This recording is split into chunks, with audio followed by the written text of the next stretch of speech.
so many years at the McDougall program, so many years at True North, and so many other places that you've worked in. Have you ever encountered a person that really did follow what you just explained, a very good way of eating, but there was an underlying condition, like maybe hypothyroidism, or maybe some kind of hormonal thing that they really needed to have checked, and in order to continue losing weight, and not because they weren't losing any and they really were following a clean diet? Yeah, I only had one person that in 30 years that clearly was the genetic outlier.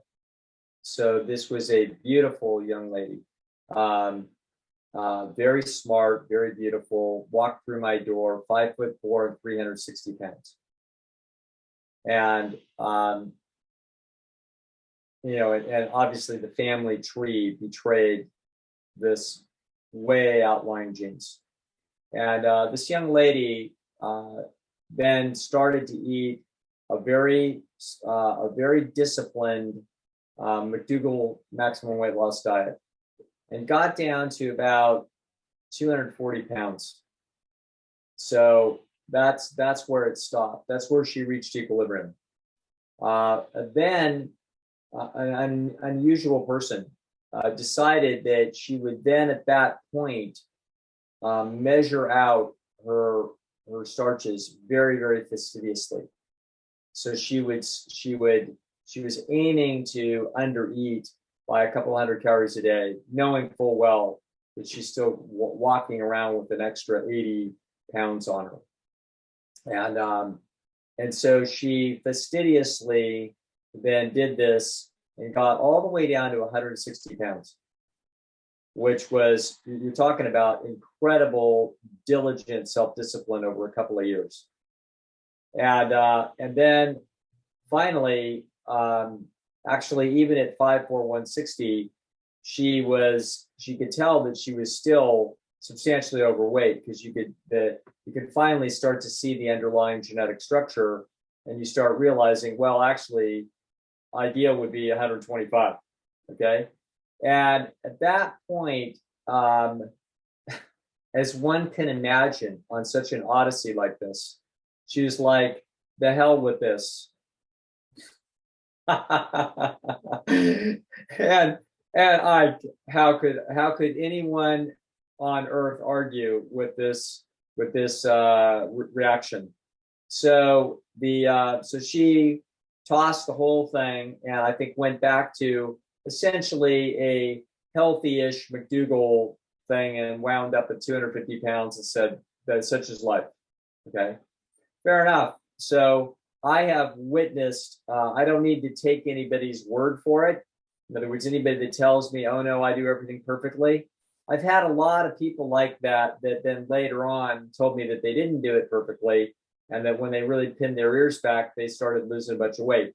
So I had one of those that came good maybe after 15 years. So I think I was probably working with a young woman in the early 2000s, and swore up and down, and I was deeply suspicious. I'm always deeply suspicious because I have exactly one exception. I work at a place that has, between the McDougall and True North, probably went through 1,500 patients a year. So for 20 years, that's 30,000 people. I've seen an awful lot of stories, and I've seen an awful lot of change. And so I'm not saying that these outlying conditions might be as common as 1 in 1,000, but they're not as common as 1 in 100. So almost anybody that I'm talking to that thinks that they're one of those people, you are not. So I did see the 1 in 30,000. I saw it with my own eyes, and I watched and worked with this young lady for years. And so I actually witnessed extraordinary changes that took place very, very subtly as a result of daily incredible diligence. Okay, so I saw that there was a genetic limit to that nervous system, And quite frankly, that's a nervous system that was clearly designed with enough genes to survive a tremendous famine, which is undoubtedly where those genes came from. Okay, so that's how that works. So somebody has to be LeBron James, the only man alive that is 270 pounds that could jump 42 inches off the ground. Somebody has to be the one that is way out there. Okay. Mm-hmm.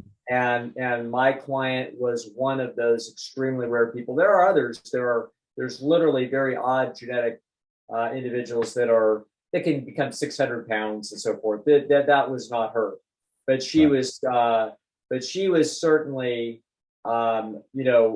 a 1 in 5,000, 1 in 10,000, 1 in 3,000. In other words, an extremely rare genetic specimen.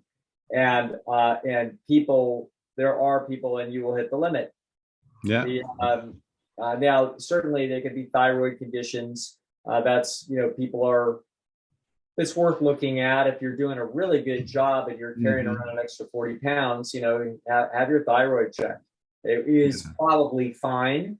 And we probably have an interaction between genes and maybe a lack of activity and possibly a little bit of tweaking that could be done with the calorie density of your diet that would change things and take you down to 20 pounds overweight. So, but if you're sitting substantially high and you feel like you're doing everything really well, it's always worth looking at a thyroid. Right.